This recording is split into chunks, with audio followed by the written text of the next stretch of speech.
महाकारुणिक सम्यक संबुद्ध जी के चरणों में कोटि कोटि नमन करती हूँ। बोधिसत्व बाबा साहेब जी के चरणों में कोटि कोटि नमन करते हुए आप सभी को मेरा गर्व से नमो बुद्धाय, जय भीम।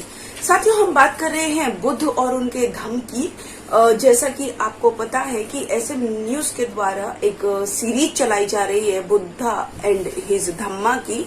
तो आज का जो हमारा जो विषय चल रहा है वो तीसरा खंड चल रहा है कि बुद्ध की शिक्षाएं, और तीसरे खंड में भी हम 5वें भाग के पाठ गह के पहले अध्याय की आज हम बात करेंगे, जिसका टाइटल है कि धम्म तभी सद्धम्म है जब वो मनुष्य और मनुष्य के बीच की दीवार को गिरा दे। तो बाबा साहेब लिखते हैं कि एक सवाल था सबके मन में कि एक आदर्श समाज क्या है। तो इसको ब्राह्मणों के अनुसार वेदों ने एक आदर्श समाज की परिभाषा की है, और ये जो वेदों ने जो आदर्श समाज की जो परिभाषा की है, वेदों को ये हर गलती की संभावना से परे मानते थे, और वो कहते थे कि वेदों में कभी कोई गलती नहीं हो सकती। और वेदों के द्वारा जो आदर्श समाज की जो परिभाषा थी, उसको इन्होंने कहा कि इसको लोग स्वीकार कर सकते हैं, क्योंकि यही एक आदर्श समाज है। अब इनके अनुसार ये आदर्श समाज जो है चातुर्वर्ण व्यवस्था के रूप में जाना जाता था, और इस चातुर्वर्ण व्यवस्था के 3 बात इसमें मुख्य रूप से थी। पहली बात क्या थी कि पहली बात ये थी कि इसमें 4 वर्ण होते थे। 4 वर्ण यानी कि ब्राह्मण, सबसे ऊपर ब्राह्मण, उससे नीचे क्षत्रिय, उसके नीचे वैश्य और सबसे नीचे शूद्र। ये 4 वर्णों में इन्होंने इस समाज को बांटा था, जिसको ये आदर्श समाज मानते थे। और फिर उसके बाद दूसरी जो इनकी जो बात थी वो ये थी कि इनमें क्रमिक असमानता रहनी चाहिए, क्योंकि सबसे ऊंचा जो है इन्होंने ब्राह्मण को माना, फिर लेकिन उससे नीचे क्षत्रिय, लेकिन वो वैश्यों से ऊपर माना जाएगा। फिर तीसरा वैश्य, वो क्षत्रियों से और ब्राह्मण और क्षत्रियों से तो नीचे है, लेकिन शूद्रों से ऊपर माना जाएगा।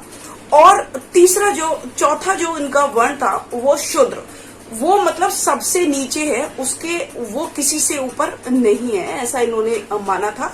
और तीसरी जो इनकी जो धारणा थी, तीसरी जो इनका नियम था उस चातुर्वर्ण का, वो ये था कि हर किसी का जो काम है, हर किसी का जो पेशा है, वो सबका अलग अलग होगा।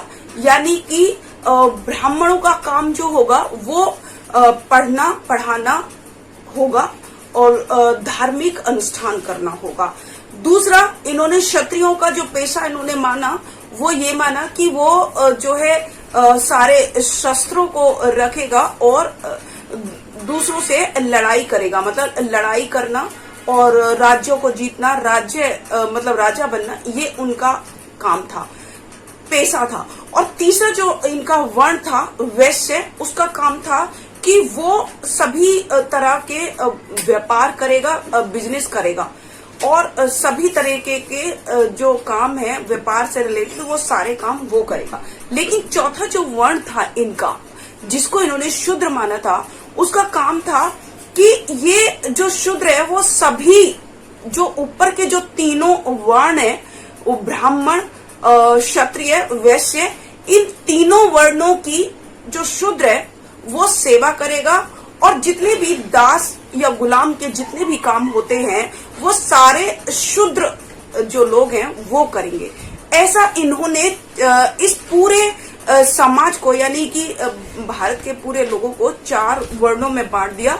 उनके काम भी डिसाइड कर दिया कि किसको क्या क्या करना है। इन ब्राह्मणों ने किया ये सब क्योंकि उन्होंने वेदों में ये 4 वर्ण बनाए, और वेदों के अनुसार ही इन्होंने सब पे उसी का प्रचार किया, उसी का प्रसार किया। और सबसे बड़ी बात इन्होंने एक बात और रखी कि कोई भी किसी के भी पैसे में दखल अंदाजी नहीं करेगा। सब लोग अपना अपना काम ही करेंगे, कोई किसी के पैसे में इंटरफेयर नहीं करेगा।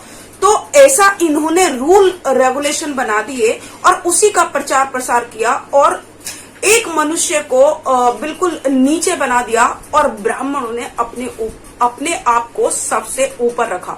और ब्राह्मणों की जो सेवा है वो तीनों वर्ण के लोग करेंगे। फिर क्षत्रियों की जो सेवा वो दोनों वर्ण के लोग करेंगे। और वैश्यों की जो सेवा है, वैश्यों की मतलब फिर ऊपर के तीनों वर्णों की सेवा ये शूद्र करेंगे। ऐसा इन्होंने बांट दिया था।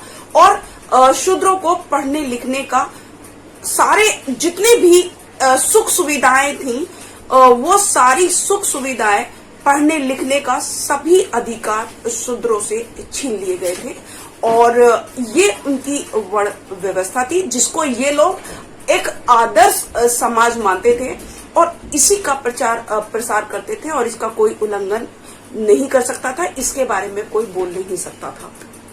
लेकिन तथागत बुद्ध जब आए तो वो जातिवाद के और वर्ण व्यवस्था के बिल्कुल कट्टर विरोधी थे।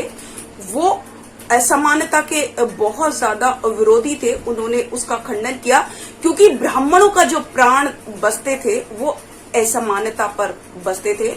और ब्राह्मणों ने तथागत बुद्ध का पुरजोर वो किया, विरोध किया। और जब तथागत बुद्ध जब असमानता के खिलाफ उन्होंने उसका खंडन किया, असमानता का खंडन किया, उन्होंने वर्ण व्यवस्था का खंडन किया, तो ये जितने भी सारे जो ब्राह्मण थे उन ब्राह्मणों ने तथागत बुद्ध को चुनौती दी। लेकिन तथागत बुद्ध ने उनकी चुनौती को अपने तर्कों के आधार पर बिल्कुल ध्वस्त कर दिया। लेकिन फिर भी ब्राह्मणों ने अपने एक ब्राह्मण को, जिसमें तथागत बुद्ध की जो एक कथा उन्होंने असलायन सुत्त में तथागत बुद्ध ने एक कथा सुनाई जिसमें इन ब्राह्मणों ने एक असलायन नामक ब्राह्मण को राजी करके तथागत बुद्ध के जो उनके वर्ण व्यवस्था और असमानता के विरुद्ध में जो तथागत बुद्ध अपना मत दे रहे थे उसका खंडन करने के लिए उसको राजी कर लिया। तो असलायन जो है तथागत बुद्ध के पास गया और उसने ब्राह्मणों की श्रेष्ठता का पक्ष तथागत बुद्ध के सामने रखा। उसने कहा कि ब्राह्मणों का, हे तथागत, ब्राह्मणों का मत है कि ब्राह्मण ही ऊंचे हैं, बाकी सारे नीच हैं, और ब्राह्मण ही जो है उसके शुक्ल वर्ण के हैं, बाकी सारे कृष्ण वर्ण के हैं, और ब्राह्मण ही जो है पवित्र हैं, बाकी सारे अपवित्र हैं, और ब्राह्मण सबसे ज्यादा देव हैं क्योंकि उन्होंने ब्रह्मा के मुख से उन्होंने जन्म लिया और ब्रह्मा के वो औसत पुत्र हैं और ब्रह्मा से ही उनको उत्पन्न हुआ है और ब्रह्मा के ही वो उत्तराधिकारी हैं।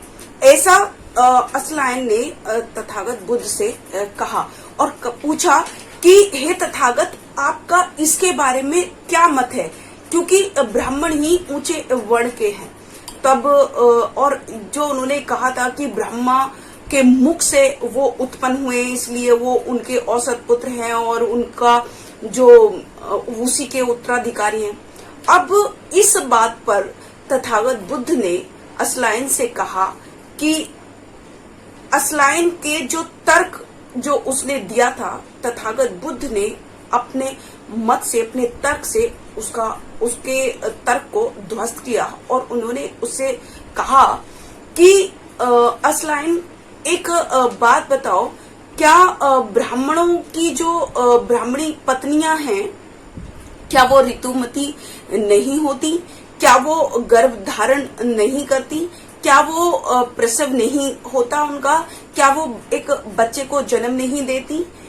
तो और अगर इसके बाद भी तुम्हारा यही मत है कि जो ब्राह्मण कहते हैं वो सही है, तो इसके बारे में बताओ कि ब्राह्मणों से ब्राह्मण ब्रह्मा के औसत पुत्र हैं या वो भी एक ब्राह्मणी पत्नी से प्रसव लेते हैं, या वो भी ब्राह्मणों की जो पत्नियां हैं वो भी गर्भ धारण करती हैं। तो इस पर उसके पास कोई आंसर नहीं था, वो चुप रहा। फिर तथागत बुद्ध ने अगला उससे प्रश्न पूछा कि असलायन एक और प्रश्न का उत्तर दो और ये बताओ कि अगर एक क्षत्रिय एक ब्राह्मण कन्या से शादी कर ले, विवाह कर ले, तो उससे जो उत्पन्न जो बच्चे होगा, वो उससे जो उत्पन्न संतान होगी वो पशु संतान होगी या फिर मानव संतान होगी। इस पर भी असलायन चुप रहा, इस पर भी वो मौन रहा, कोई जवाब वो नहीं दे पाया। फिर तथागत बुद्ध ने आगे उससे एक और प्रश्न किया कि अगर हम नैतिक गुणों की वास्तविकता या नैतिक गुणों के विकास के बारे में भी अगर हम बात करें, तो क्या केवल ब्राह्मणों में ही स्नेह की जो है प्रवृत्ति है? क्या ब्राह्मण ही सभी घृणाओं से और द्वेष से मुक्त है? तो फिर असलायन ने उत्तर दिया कि हे तथागत, ऐसा नहीं है, सभी वर्णों में ये गुण है, सभी वर्णों में स्नेह का गुण पाया जाता है। तो फिर तथागत बुद्ध ने उससे आगे कहा कि असलायन, क्या तुम अभी भी यही कहना चाहोगे कि ये जो आदर्श जो समाज जिसको वेदों के अनुसार ये लोग आदर्श समाज मानते हैं, क्या ये एक आदर्श समाज हो सकता है जो असमानता पर आधारित है, या जो केवल ब्राह्मणों को ही जो स्पेशल मिला हुआ हो, तीनों वर्णों को वो चीज नहीं मिली हो? तो क्या ये ऐसा है? तो इसके ऊपर जो असलायन था वो एक भी तथागत बुद्ध के प्रश्नों का उत्तर नहीं दे सका। वो एक भी अपने असमानता और ब्राह्मणी मत के समर्थन में एक भी उत्तर नहीं दे सका, और अंत में वो तथागत बुद्ध के सामने नतमस्तक हुआ और वो तथागत बुद्ध का शिष्य बन गया। तो ऐसा तथागत बुद्ध ने ये प्रूफ किया कि सभी जो ब्राह्मणों ने जो वेदों के अनुसार जो वर्ण व्यवस्था जो बनाई थी वो कभी भी आदर्श समाज नहीं हो सकती। एक बार और 62 नाम के ब्राह्मण ने तथागत बुद्ध का वो अनुयायी बन गया था, वो तथागत बुद्ध का उपासक बन गया था। तो एक दिन वो तथागत बुद्ध के पास आया और उसने तथागत बुद्ध से ये शिकायत करी कि जो ब्राह्मण जो लोग हैं वो उसको भला बुरा कहते हैं, और वो कहते हैं कि हे तथागत, वो ये कहते हैं कि ब्राह्मणों का जो वर्ण है वो सबसे ऊंचा है, उसके समान सब नीचे वर्ण हैं, और केवल ब्राह्मण ही पवित्र है और सब अपवित्र है, और केवल ब्राह्मण ने ही ब्रह्मा के मुख से जन्म लिया है, ब्रह्मा का उत्तराधिकारी केवल वही है, और जो बाकी सारे जो वर्ण हैं वो कृष्ण वर्ण के हैं, वो सभी ने पैरों से जन्म लिया है, ब्रह्मा के पैरों से उन्होंने जन्म लिया है। तो ऐसा वो बता रहे थे, और वो ये आगे 62 ने तथागत बुद्ध से कहा कि वो कहते हैं कि तुमने अपना उच्च वर्ण छोड़ के तुम उन सिर मुंडों के साथ जाकर मिल गए, तुम उन कृष्ण वर्ण के साथ जाकर मिल गए, तुम ऐसे उनके जिन्होंने पैरों से जन्म लिया है उनके साथ मिल गए। मुझे इस तरह की बहुत सारी गालियां वो देते हैं, मुझे भला बुरा कहते हैं। तथागत बुद्ध से 62 कह रहा था कि वो मुझे बार बार ये ताना देते हैं कि तू उस नीच वर्ण में जाकर मिल गया, उस कृष्ण वर्ण में जाकर मिल गया, उस सिर मुंडों की टोली में जाकर मिल गया। हे तथागत, मुझे इस तरह की गालियां वो लोग देते हैं। तो बुद्ध ने कहा कि 62 से कहा कि 62 वो ब्राह्मण ऐसा कहते समय निश्चय से ही अपनी जनश्रुति को भूल गए हैं। वो ये जानते कि जैसे दूसरे वर्ण की स्त्रियां प्रसव करती हैं, बच्चे को जन्म देती हैं, ठीक वैसे ही ब्राह्मणी स्त्रियां भी बच्चे को जन्म देती हैं। वो भी अपनी योनि से ही बच्चे को उत्पन्न करती हैं, वो भी बच्चों का पालन पोषण करती हुई नजर आती हैं। और उसके बाद भी अगर ब्राह्मण ये बोल रहा है कि वो ब्रह्मा के मुख से पैदा हुआ है और वो ब्रह्मा का औसत पुत्र है और वो उसका उत्तराधिकारी है, तो ये बिल्कुल गलत है, ये बिल्कुल मिथ्या है। ऐसा तथागत बुद्ध ने उसको बता दिया था 62 को, जो तथागत बुद्ध के सामने वो अपनी शिकायत लेकर आया था कि ब्राह्मण उसको क्या क्या बोलते हैं।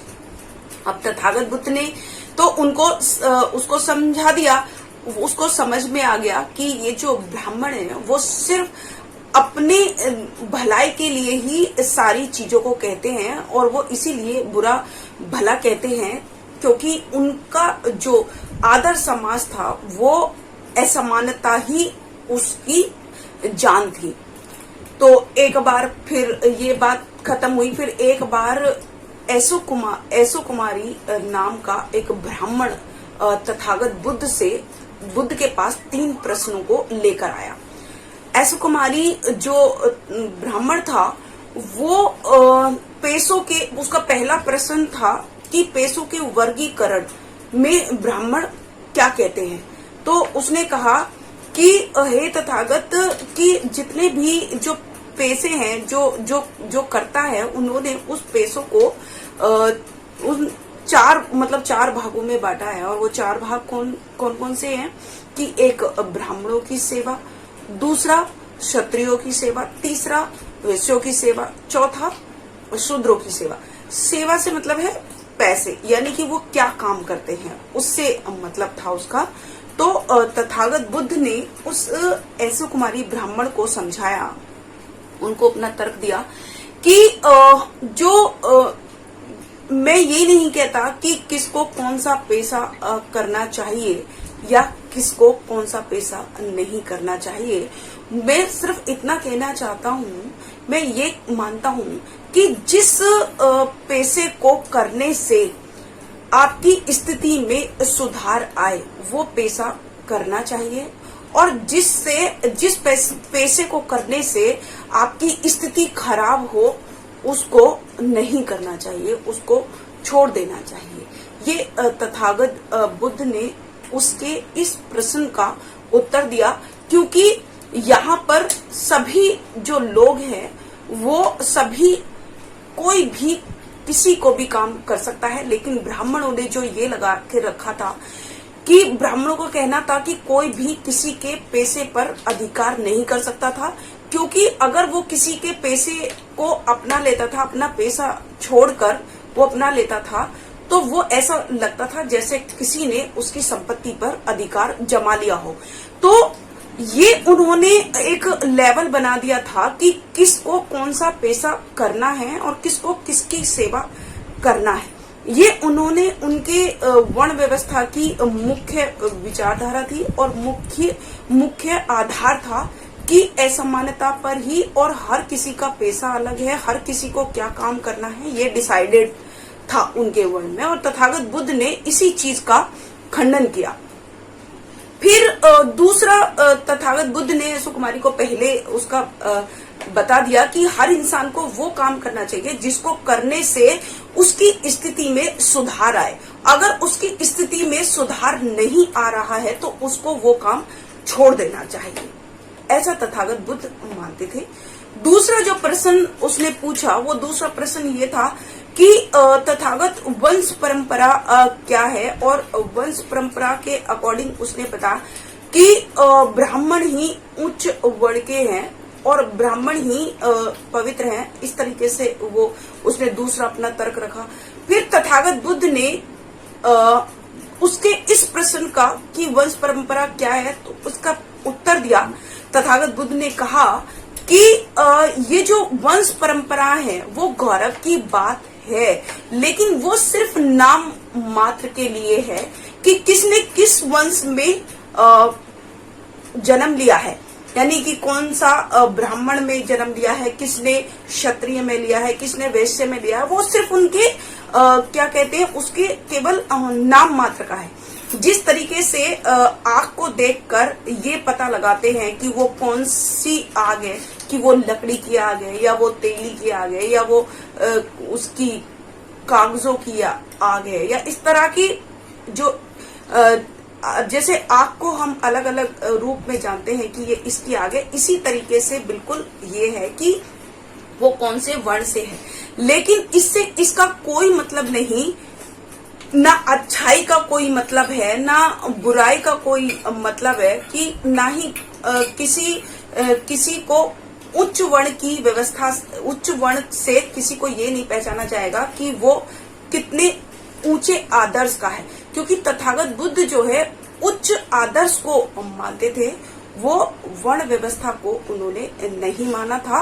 और वो कहते थे कि जिस भी मनुष्य के कर्म अच्छे हैं, क्योंकि अगर कोई ब्राह्मण वर्ण का भी है, वो भी चोरी करता है, वो भी बुरे काम करता है, वो भी दूसरी औरतों को बुरी नजर से देखता है, वो भी लोभी होता है, वो उसमें भी घृणा होती है, तो इस तरीके से तथागत बुद्ध ने, वो भी व्यभिचार करता है, वो उच्च वर्ण का, तो उच्च वर्ण से वो ऊंचा नहीं बन जाता, क्योंकि कोई भी इंसान ऊंचा अपने कर्मों से बनता है, अपने उच्च आदर्शों से ऊंचा बनता है।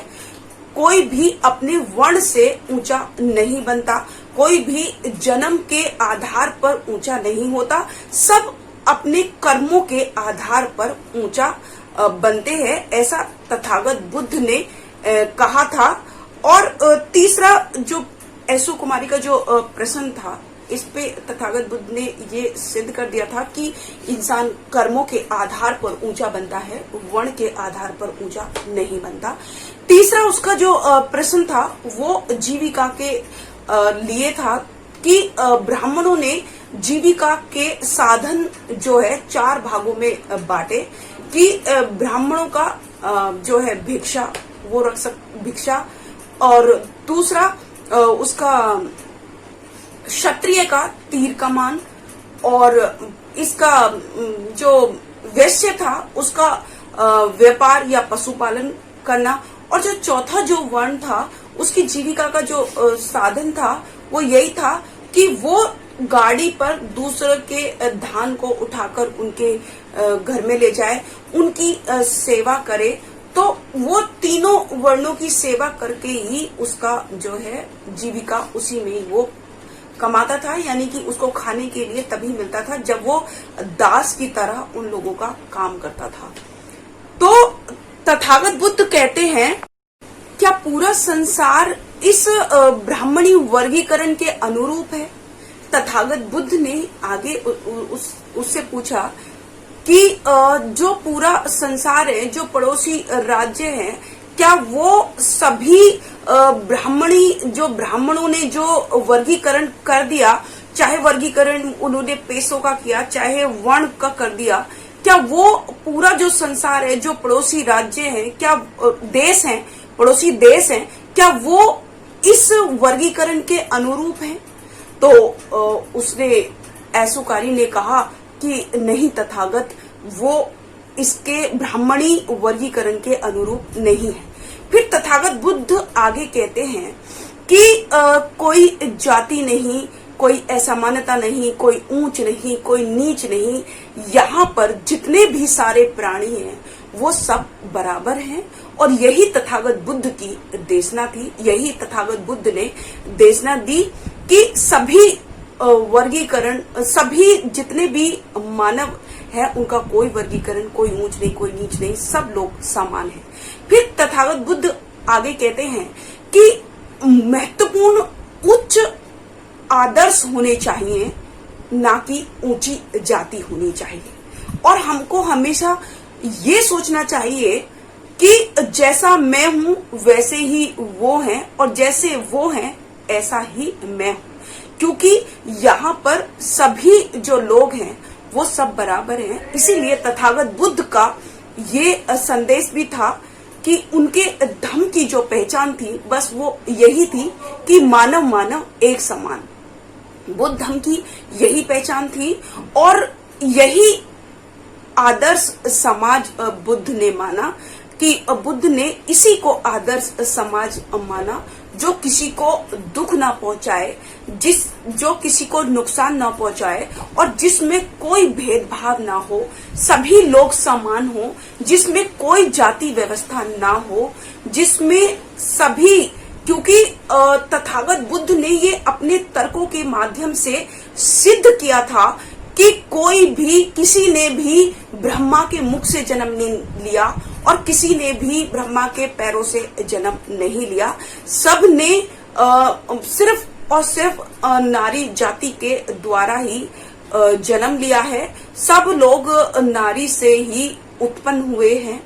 कोई भी अलग, किसी का कोई रास्ता इस दुनिया में आने का नहीं है। इसलिए सब लोग समान हैं, लेकिन ब्राह्मणों ने अपनी सहूलियत के लिए सबको वर्ण व्यवस्था में बांटकर अपनी सेवा सभी वर्णों के लोगों से कराई और तथागत बुद्ध ने इसी का खंडन किया और इसी विचारों को, ऐसे विचारों को उन्होंने अपने तर्कों से ध्वस्त कर दिया। तो आज का जो हमारा चैप्टर था वो यहीं समाप्त होता है। अगर आप भी ऐसे न्यूज से जुड़ना चाहते हैं, उसकी आवाज को बुलंद करना चाहते हैं, अपनी आवाज को बुलंद करना चाहते हैं, तो आप ऐसे न्यूज के ज्वाइन बटन को क्लिक कीजिए और अपनी आवाज को देश विदेशों तक आप पहुंचा सकते हैं। इसी के साथ मैं कल सुबह फिर 9 बजे आपके सामने एक नए चैप्टर के साथ उपस्थित होंगी। तब तक के लिए मैं सुकून बौर अपनी वाणी को विराम करती हूँ। आप सभी को मेरा गर्व से नमो बुद्ध। अगर आपने अभी तक हमारा चैनल सब्सक्राइब नहीं किया है तो सब्सक्राइब करें और घंटी का बटन बिल्कुल भी दबाना ना भूलें, ताकि सभी लेटेस्ट खबरें पहुंच सकें आप पे सबसे पहले।